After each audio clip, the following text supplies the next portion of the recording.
don't have your spirits, I guess. Your Ember Spirit, your Storm, the ones that are traditionally your Clockwork, something like that, they usually will be able to set up to look for this Tinker. So yeah, let's see how it's able to work. And they have great ways to defend towers that I'm looking at on Nigma. You've got LC, you've got Treant, you've got ET, you've got Tinker. Those are going to be some very tough towers to push from the side of EG. Because their heroes don't really push buildings either. No, not really at all, yeah. In terms of hitting towers, it's I mean, I guess Tiny does, but he has to support Tiny, yeah. So it's going to be slow in that sense, and yeah, definitely something that's going to be benefited from having this Treant Tinker lineup, who's heroes that are ready to keep the game going and held on defensively as long as they want. This could very well be a game that's drawn out to the later stages if Nigma's just able to continue to hold and hold and hold. Okay, so actually in that one he was able to get the Astral off after the laser, so it doesn't affect because you can still, you don't have to worry about your miss rate having a Tinker get those hit rates on you. So I think we have stepped up maybe a little bit too far, because it is a 650 cast range difference in comparison to a 225 cast range difference. And because of this Tinker, are we going to see any sort of changes in the itemization of some of EG's cores? Like, does someone have to build something that's going to have you, allow you to have that catch a little bit more reliably? I think the blink daggers will allow you to, right? Like, you're going to have a blink on the Tiny. That's going to be one of the rushed ones. Maybe even a blink on an OD might be one of the cases, but usually it's the Aghanims build up. But yeah, definitely we'll see itemization change versus these Tinkers, as you have to address it.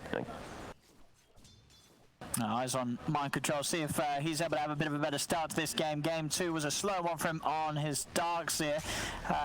He'll be looking at that top lane. Is it a lane where there's going to be enough pressure on RTZ, or we're going to see RTZ have another free start to this game for it? He's going to have a free start. They're just going to, that's going to be pulling waves up top completely by Nigma, as they already started to. The Elder Titan has already begun to. And obviously last game, Miracle was pressured heavily. Was still able to CS, but they were able to kill him off quite a few times when he was playing the safe lane Ember. As is Slark, it's going to be sort of down to if Crit can get sort of a grab and a good toss back and control around the pounces. But other than that, Miracle should be safe enough to rely on the pounces to keep himself safe. A little bit of aggression from EG top. Didn't quite find the connection with the silence, so won't be able to dive in for the kill. Ramses, he's got it. Hit. Ramses, he was able to play very smartly in the lanes last game as his Ench with the use of the neutral creeps early on.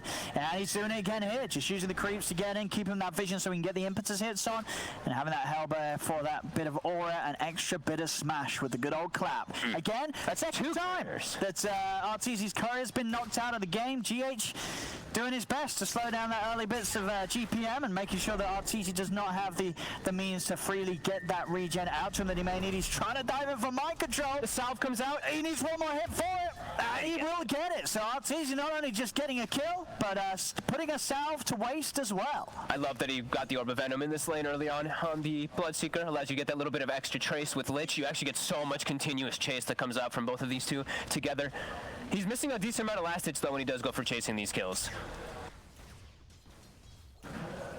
As we see, like, he's 7-4 because he's having to trade for kills, which 18-5 on the start. He's going to try and just trade it, I think, with Mind Control. He's got the passive, so has to be a little careful, and especially with GH punching into him, RTZ will retreat. Yeah, GH also skilling the passive in this lane instead of having the stop, since he's versus that agility hero. And Abed's actually doing better. I thought this would have been a little bit more advantageous for the Tinker in the first beginning, but no, not the case. OD just... Yeah, still able to get in and use those Astrals to his advantage. Yep. And keeping that lane very, very close.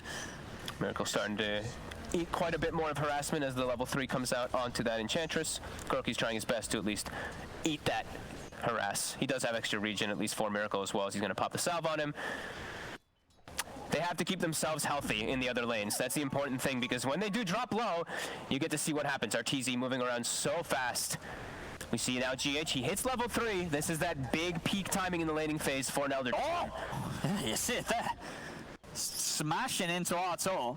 And that's really fun too, the combo that they have, right? With the ET, with the Legion Commander. Your ET gets that damage, you press attack him up, and he is a scary beast. Oh, he's a punching. It's gotta be, you gotta respect GH. Yeah, Artesian flight. Even with the frost shield up, he'll still punch pretty hard through it. Bottom lane, bit of an attempt onto Ramsey's. Crit is there with the Avalanche, just put them to a stop. They just turn for an impetus out. Miracle is dead. EG again, you know, Ramsey's this Enchantress, 2 games in a row now.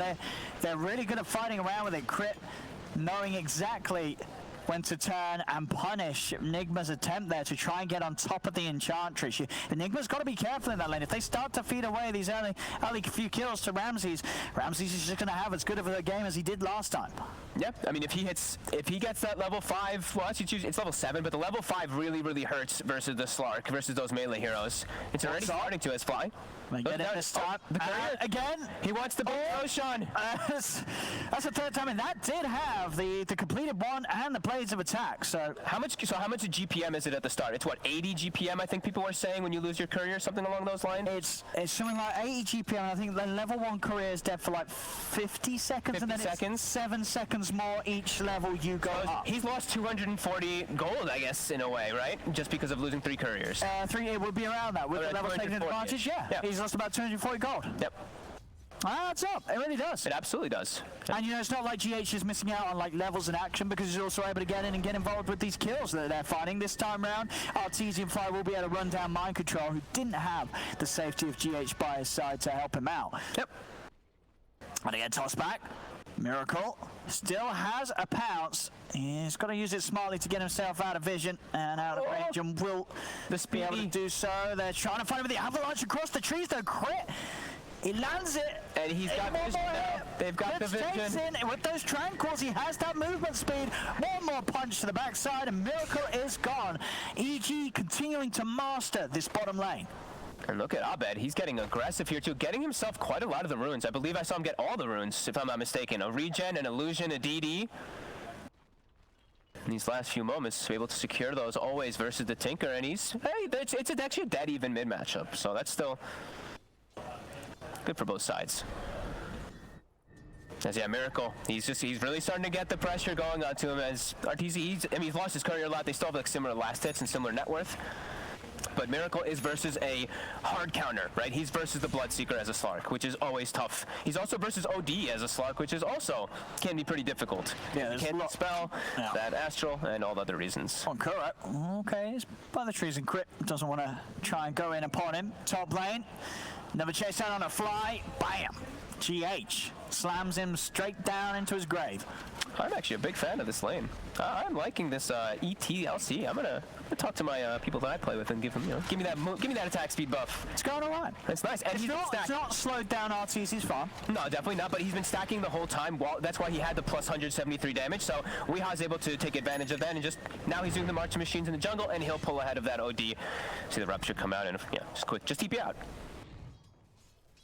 So those neutrals were cleared up by Weeha, which will make ET a little bit weaker up top because he doesn't have the neutrals to pull his spirit through, so he can get all that bonus damage, but...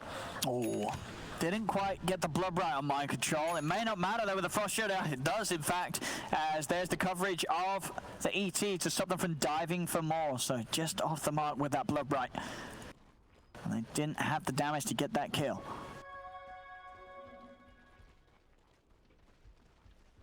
Miracle's trying to farm, just not showing his face in lane. He's actually just hitting some neutral camps as the Slark, trying to get his level 6.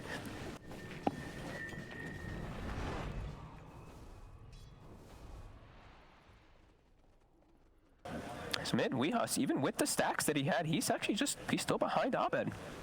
Surprising. Abed doing an excellent job in that mid lane.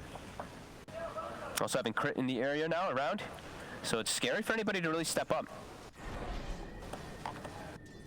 Not really a lane that most want to be. Miracle is going to try and take what he can from this wave pushing in, but the wraparound. Crit's there with the toss back. Couple of hits and an ult drop may just do it, but he doesn't want to drop it for now. Doesn't feel like the mana difference would be enough, and to be fair, it probably wasn't.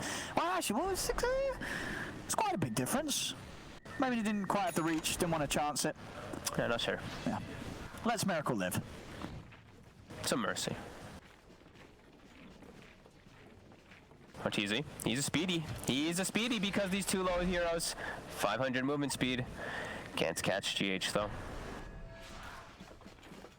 And it looks like it's going to be a pretty big of a passive start here for Team Nigma. Slark hitting jungle, Tinker hitting jungle, LC desperately trying to find some experience down bottom.